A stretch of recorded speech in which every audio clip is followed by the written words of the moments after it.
Welcome to Live the Dream with yours truly, Marty Kaiser. Buckle up and let's get started. Happy Friday, everyone. This is Marty Kaiser with our Friday Real Estate Tidbits. Hope everyone's having a great end of the week and looking forward to an awesome weekend. As I mentioned in our Tuesday podcast, we're going to add a new wrinkle today, and we're going to do that on a lot of our future podcasts. And that is, we're taking questions from listeners that are on real estate topics and trying to give a good explanation on those. So we've been accumulating questions for a while. So today we're going to start off with two that I thought would be particularly relevant. As I mentioned in our last podcast, I'm going to have my right-hand person, my producer, Shanna Gonzalez. She'll read the questions and then I'll answer them, and hopefully they'll provide some insights. Shanna, take it away. Marty, we have a question from a listener and Dr. Phillips. She mentioned she owns a home that is approximately 35 years old and is considering some renovations. She would like to know your opinion, which improvement projects have the best return on investments? That's a question, Shanna, that I get a lot from customers. And let me answer that two different ways. Number one is I always recommend when you're going to do a significant amount of improvements, meaning that you're going to put some financial investment in that's more than a few bucks, that you should do it for two reasons. Number one, and I think most importantly, is for your personal enjoyment. You should want to put in things that you and your family are going to enjoy utilizing while you own the home. And what I mean by that is, I wouldn't put a bunch of improvements in just for the intention of selling the home next month. The only time I would recommend you improving things when you're going to market is when you have some things in the house that are really what I call substandard. So you have to replace them in order to make the house marketable. But in general, you should want to get personal enjoyment. So when you factor in personal enjoyment, what are the investments that are going to get the money back for you pretty much? Well, there's a couple of things that I would definitely tell you. From all the studies and my personal experience, the first improvement that's going to have the greatest return for you is going to be kitchen remodeling.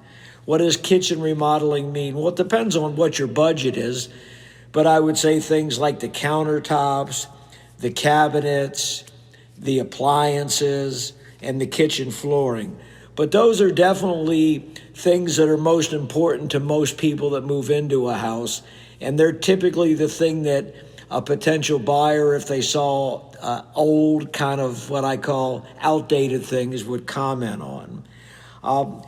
Another thing that's inexpensive and you'll get your money back for it, and it's a much more simpler addition, is landscaping, or what we call curb appeal in the real estate industry. Think about yourself. When you go to a property to view it as a prospective customer, you'll get turned off if the property has dead landscaping, a lot of weeds, old mulch, things of that nature. So those are things that can be easily changed by you.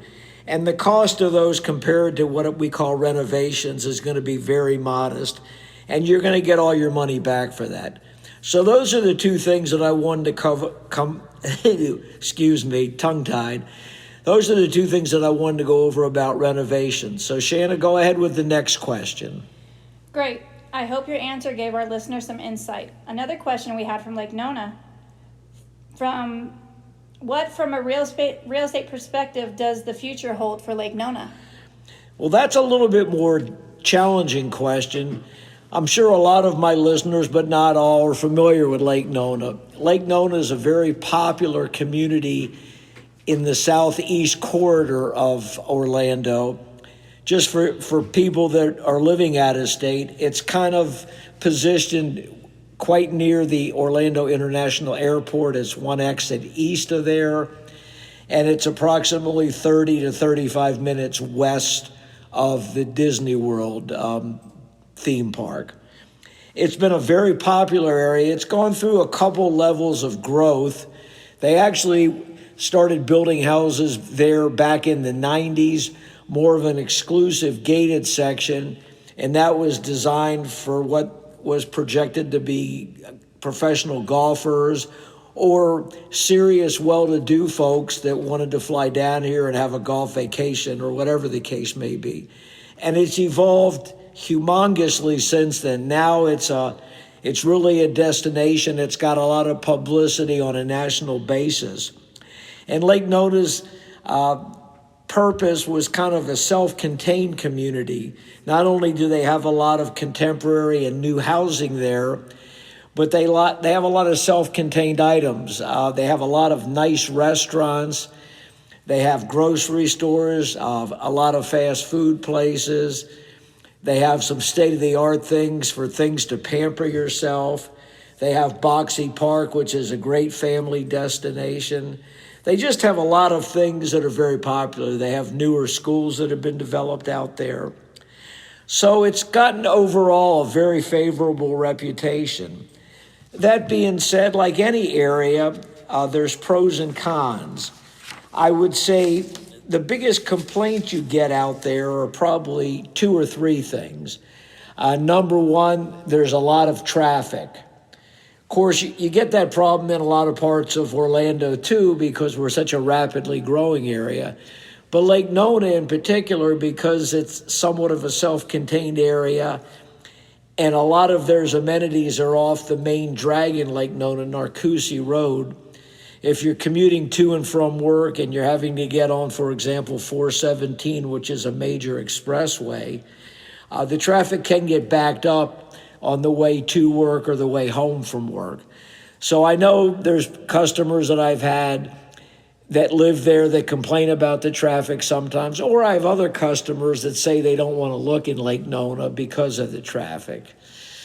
So everybody has to put their own value on those things. Another thing that you're going to find is because it's a popular destination, the pricing is higher there.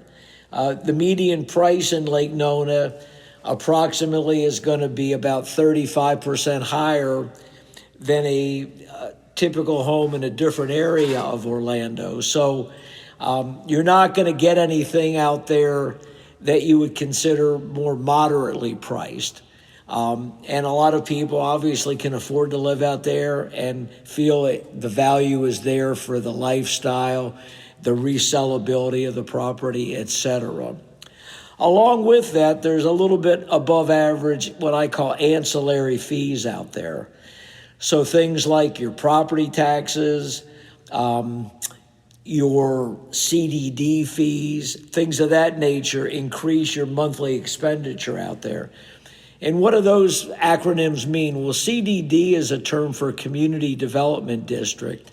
It's a concept that's been in, a fair amount of areas in Orlando, especially over the last 10 or 15 years. And Lake Nona is no exception. A lot of the areas out there do have CDD. So they're incorporated in your property taxes. So they're going to make your tax bill maybe a little higher than you've expected. So when you're contemplating purchasing, and this is any area, not just Lake Nona, you want to get a better feel for what taxes are going to run on a property that you're considering and compare that to other properties that you're looking at. The CDDs, as I mentioned, you do get hopefully some additional amenities with those. The CDD was a concept that gave developers funds to develop infrastructure within the community, and then the residents of the property had to help pay back that in the form of bond repayments, which will last a series of, approximately 20 years, give or take. So those are just things that people need to think about. And of course, when you have an area that's got newer homes with higher sale prices, the assessed value is higher. So those also correlate to higher property taxes. But there's a lot of pluses out there too. People enjoy the family atmosphere. They enjoy all the amenities. They enjoy some of the parks for their kids and stuff. They enjoy the nature paths. So you have to kind of put a pro and con list together and decide what's most important to you and make a decision accordingly. I get some customers that have decided they're moving to Lake Nona, and so they just look in Lake Nona.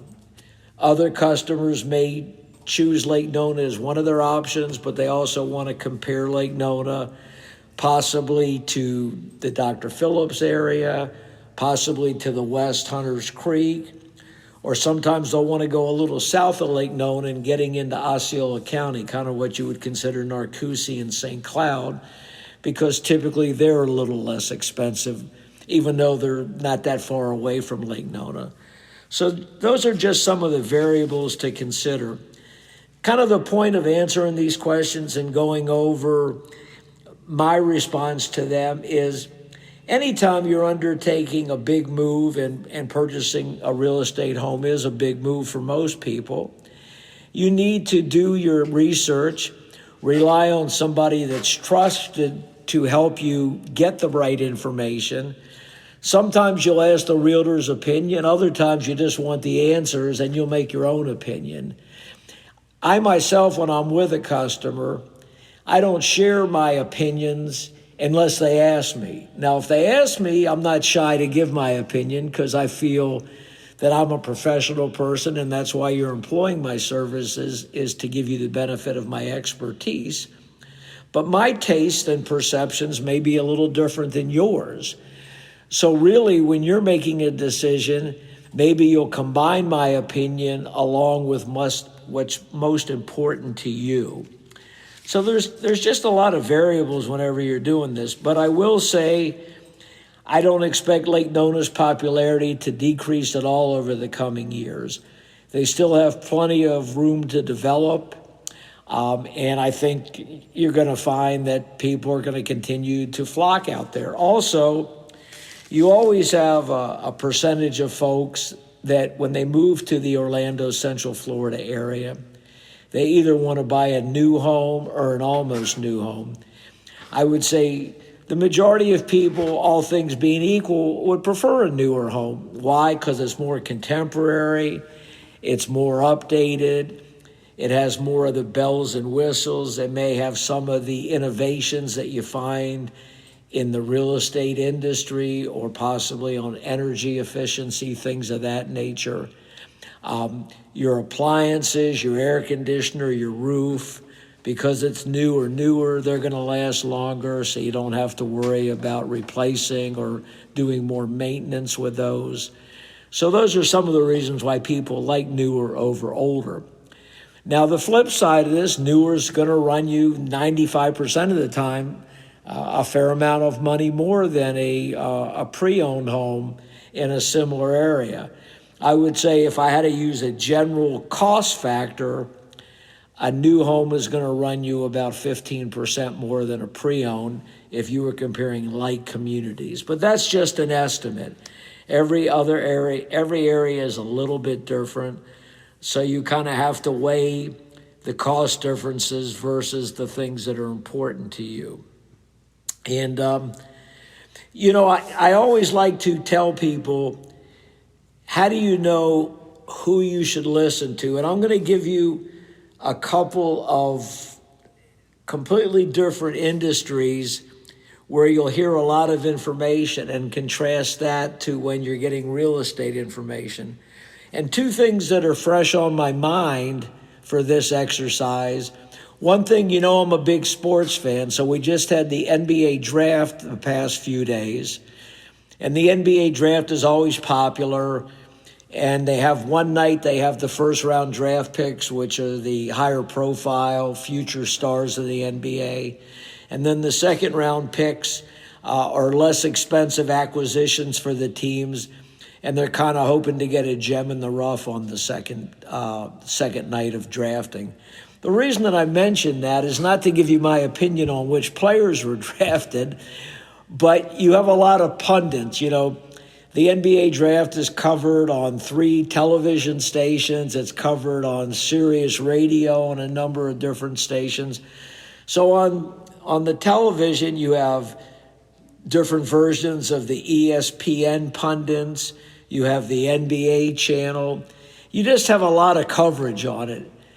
And it's amazing. You'll hear the same player and you'll have contrasting opinions that sometimes are significantly different. And everybody comes across as an expert.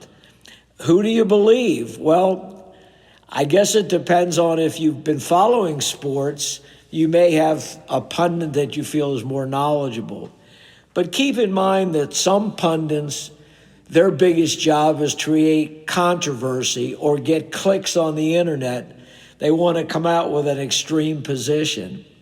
Other people are more what I would call, in a non-insulting basis, kind of nerds, where they're going to give you all the sports analytics and projections of that player's performance.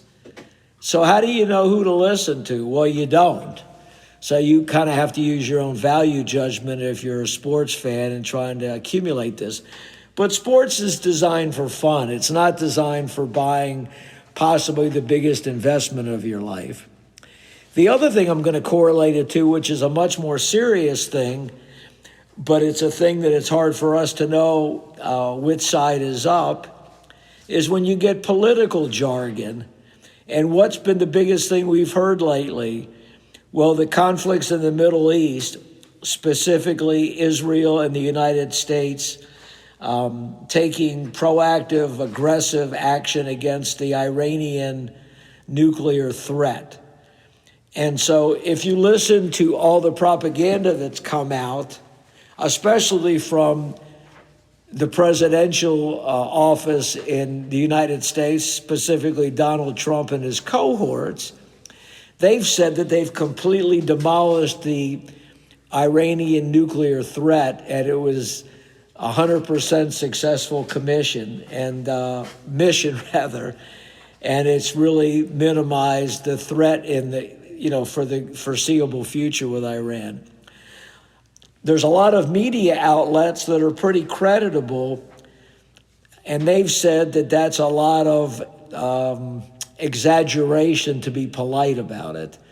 They're saying the reason that point of view is given is so that our government, and specifically the president and his cohorts, want to pat themselves on the back and justify this aggressive action, not only how aggressive it was, but the cost to utilize our military and our weaponry and such, and to put people at ease and to say that, we're doing a great job and we've really put a halt to this nuclear growth of Iran. Who do you know who to believe for this? Well, we don't.